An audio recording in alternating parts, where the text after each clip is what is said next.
Yes, people, how's it going? Welcome back to Lily White Lane. Hope you're doing good, hope you're keeping safe and well, and hope you're having a ruddy good Tuesday and week wherever you are in the world and whatever you are planning to get up to. It is North London Derby week. The big one is coming up on Sunday, and what better video to do than a combined 11, choosing the best 11 players of Arsenal and Tottenham Hotspur players. If you guys are interested in this and are looking forward to this video and seeing my combined 11, make sure to smash that subscribe button. I know Rez over at Shelfside says caress the buttons and, take care of them.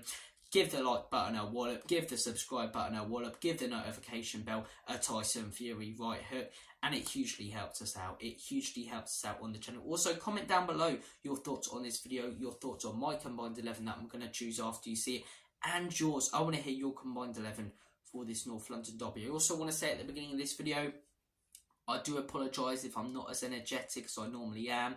I said it at the beginning of my last video. I did have to let go of my French Bulldog this weekend at 4 years of age. It was unexpected. It was heartbreaking. It still really, really hurts now. So I do just want to clear that up. If I'm not how I normally am and, as energetic and joking about, then that is the reason behind it. But look, football's an escapism for me. The North London derby's an escapism for me. It's coming up this Sunday. And let's delve into the combined 11 we are going to be providing you guys in today's video. The formation I am going to go with is 4-3-3. In terms of manager, I'm going to go with Ange Postecoglou. I can hear Arsenal fans getting annoyed already. I'm sorry. Arteta is not that unbelievable manager you make him out to be. He's an arrogant little knobhead who's not achieved much, to be honest. He won an FA Cup, and I'll give him credit for that. He came into that Arsenal side, won an FA Cup months in. But when you look at the money they've spent, 700 million on him, and he's finished 8th, 5th and 2nd. Yes, it's progress, but they completely bottled the league last season after spending 700 million, where City have pretty much spent 300 million less. He's not this unbelievable manager people like to make him out to be.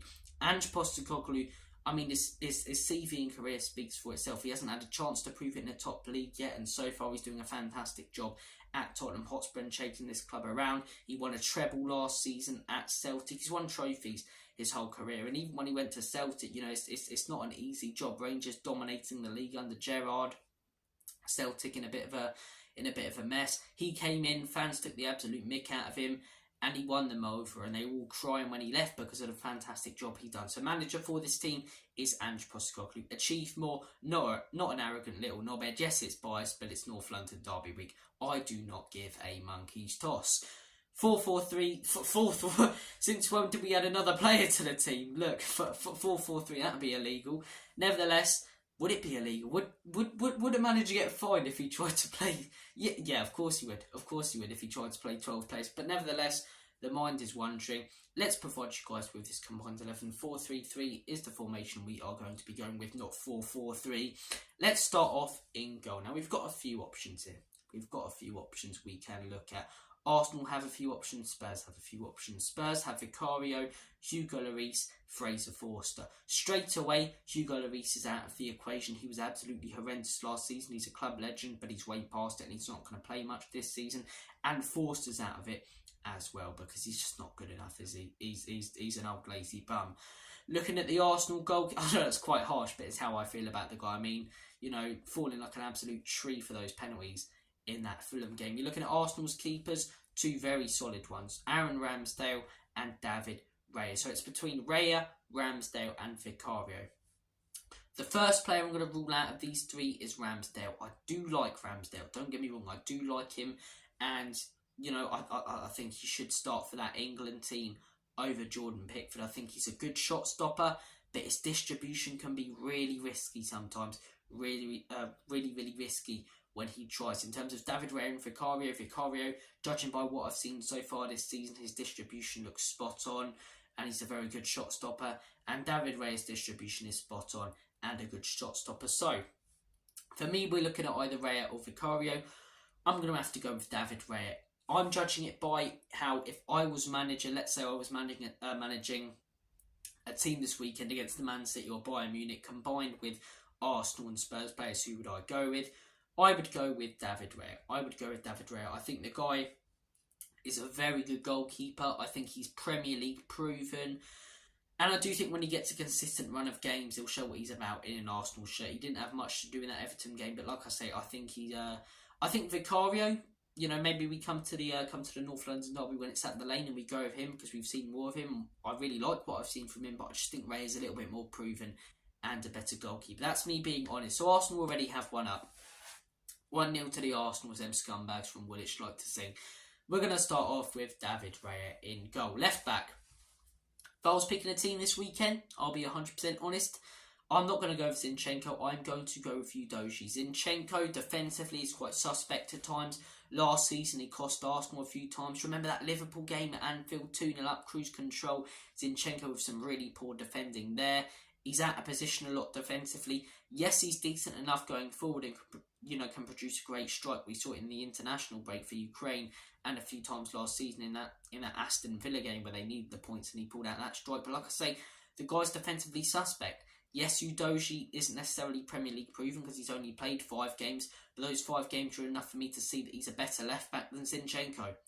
Yes, Zinchenko's won a Premier League. Yes, Zinchenko's won, he wasn't there when they won the Champions League, but, yes, he's won 3 Premier Leagues and all these achievements at City, but, he barely played for them. And, in a team like Arsenal, you're tested a little bit more with the players around you. And he hasn't impressed me. Udogie has these first 5 games enough for me to see that he's a better left back at the age of 20 than Zinchenko. He's solid defensively. He, got good strength, pacey as well, good going forward. All of his statistics in every game so far this season are absolutely brilliant. The guy's young, but he gets in over Alexander Zinchenko for me. Centre-back partnership. Now, I can be very biased here because I do like Van den Ven and Romero. But I think Arsenal fans, put your fair hats on for a minute. I think they'd agree with this if you're watching it. It's got to be Saliba and Romero. Both top centre-backs. One's won a World Cup, one hasn't, let's just say that. And one doesn't play for his country, but one does. But anyway, both top centre-backs, both proven in the Premier League, both young, both exciting, both aggressive. And, Romero, we looked at him being aggressive as a negative last season because he'd be reckless at times. This season, he's calmed down a lot. He's calmed down so much, and I really like what I'm seeing. I think we're seeing the best of Romero at the beginning of this season. I think we saw the best of him in that January, to May period under Antonio Conte, and I think we're seeing the best of him now again. I think he was a little bit sloppy and reckless last season because he had to be, because no one else was helping him around. He was surrounded by a crap defence. This season he looks a different player, he looks quality, and he looks the player that we bought. Christian Romero, 50 million, if we were selling now, I'd be looking at 80 to 100 million based on the fact players like Caicedo are 105 million. Look at, how he's struggling at Chelsea. So I think Romero has to go in there. I think Gabriel, he's not a bad defender. Van den Ven, they're not bad defenders. Both of those would be on my bench if we were going with one for this combined 11. But I think Saliba's the best Arsenal defender. I think to come into the league at his age last season and dominate it the way he did, he's been a little bit unlucky with injuries. I have to be honest. I know a lot of Spurs fans aren't going to like, this praise about Arsenal, but I'm trying to keep a fair hat on as much as I possibly can in North London Derby week as a Spurs fan. And you have to give him credit where it's due. He's a young player, came into the Prem, immediately, made people aware that he was one of the best centre-backs in the league last season. But Romero's a World Cup winner. If we were choosing between them both, we'd go for Romero. But I'm going to go with Romero and Saliba. Right back, Pedro Porro started this season well. I like what I've seen from him. Tomiyasu, not convinced personally. I'm going to go with Ben White. I know he hasn't started many games at the beginning of this season, but I do think personally he's a little bit better than Pedro Porro right now, a little bit defensively better. Porro could, like I say, this could change when it comes to the lane. I've only seen 5 games. On these 5 games, probably Porro on form, but, I'm judging it by form, experience in the Premier League, quality, and the team I'd pick if I were to choose a combined 11 for this weekend. So I'm going to have to go with Ben White. Royale doesn't get a shout in there for me. Sorry, Barry or Nick or Man of 1,000 Names, whichever name he chooses to call himself. Midfield 3. This is where the arguments and the tough decisions start, because you've got to say a lot of options. You've got Bissouma, you've got Sarr, you've got Bentancur when he returns from injury, but we're not going to put him in here because he's injured. So we're not going to put Partey either. We're not going to put Partey or Bentancur because they're injured. We're going to go with players who are available to play this weekend and who I choose. So Bentancur and Partey are out of the equation. So then you're looking at Bissouma, you're looking at Sarr, you're looking at Maddison, and for Arsenal, you're looking at Odegaard, you're looking at potentially Trossard as an attacking midfielder, you're looking at Rice, and you're looking at, I can't remember the other player who played Havertz, that's it, yeah. You're not really looking at Havertz, but look, who would I go with as my midfield three? Oh, it's a tough one. Do you go with two CDMs in Bissouma, Rice, and then choose between Maddison and Odegaard? Or do you go with Maddison and Odegaard and choose between Bissouma and Rice? It's such a tough one. Such a tough one to go with. Do you know what? Oh, man.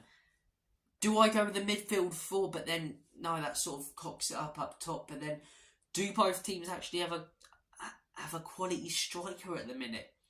But it's a tough one, man. It's a tough one. Could I go with 4? Of course I can go with 4-2-2. I go with what I like. It's my combined 11. But oh man, it's a real tough one. This, isn't it?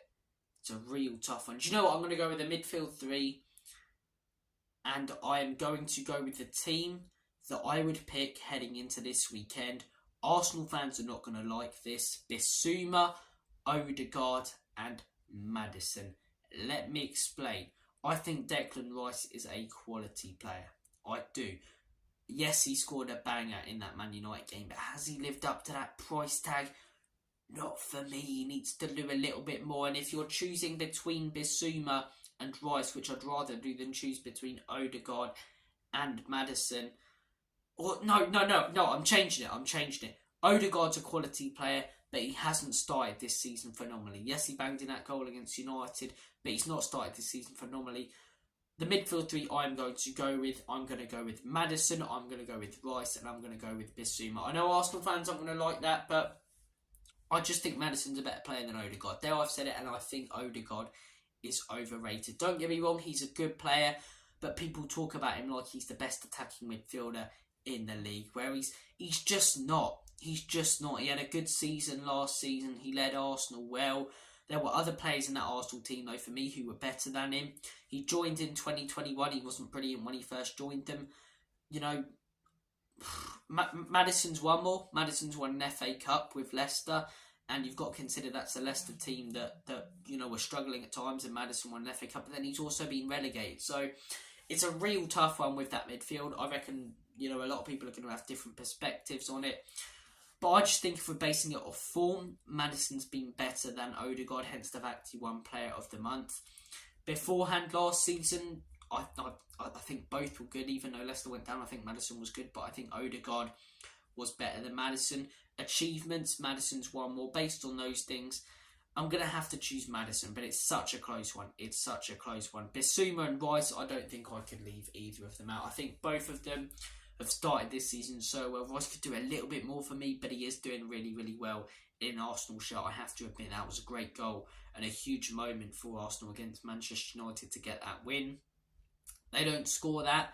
You know, maybe the confidence is snapped out of them, and, you know, you don't know what happens. It was a huge goal. That Palace game, I was really impressed with him. I weren't hugely impressed with him against Everton, if I'm 100% honest, but he's put in some good performances. I think you have to put him in there. And Bissouma so far this season has been a different player. You know, last few games he's been quality, but the first couple of games, I think, you know, both game weeks he was the best player in the Premier League. Both guys have been quality. Bissouma, Rice, Maddison. That is my midfield 3. Front 3. Striker, I'm going to go Son. I don't think Nketiah has done enough.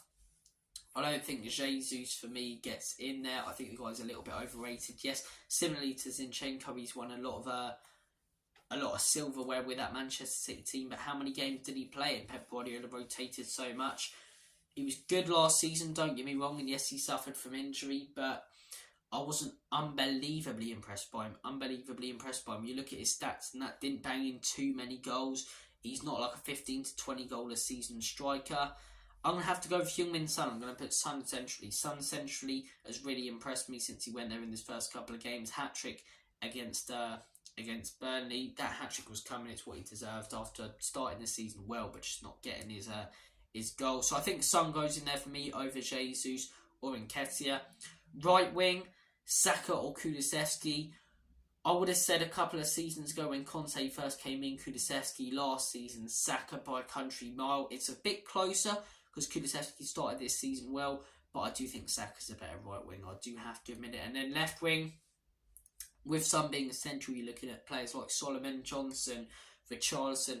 They don't get in for me over Martinelli. Martinelli is a good player, I have to admit that. And that is my combined 11. We have gone with David Raya in goal, Udogie at left wing back or left back, Romero and Saliba as our centre back partnership, Ben White at right back, Declan Rice, Bissouma, and James Maddison as our midfield three. And then up top, Heung-min Son central, Bukayo Saka right wing, and Martinelli left wing.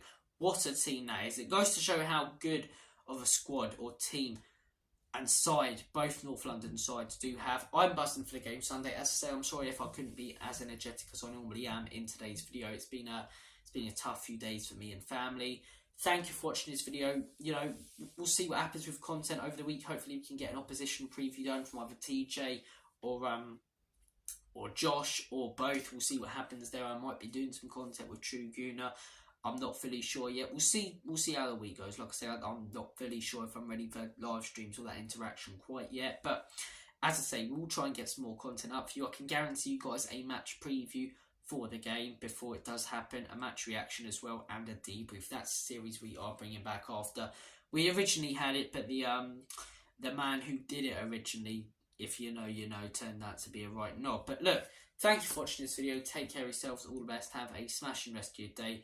You're all absolutely awesome. I want to thank you all as well for your support. I said about my dog at the beginning of the last video and in a few chats on YouTube and WhatsApp groups with Spurs YouTubers, and everyone's been so supportive. Everyone's been so supportive. I really appreciate it from all of you. Thank you for watching this video. You guys are absolutely awesome. Take care. All the best. And as always, Commonly Spurs, in Big Antry Trust, Enoch and Levy out. Let's get a win at the Emirates.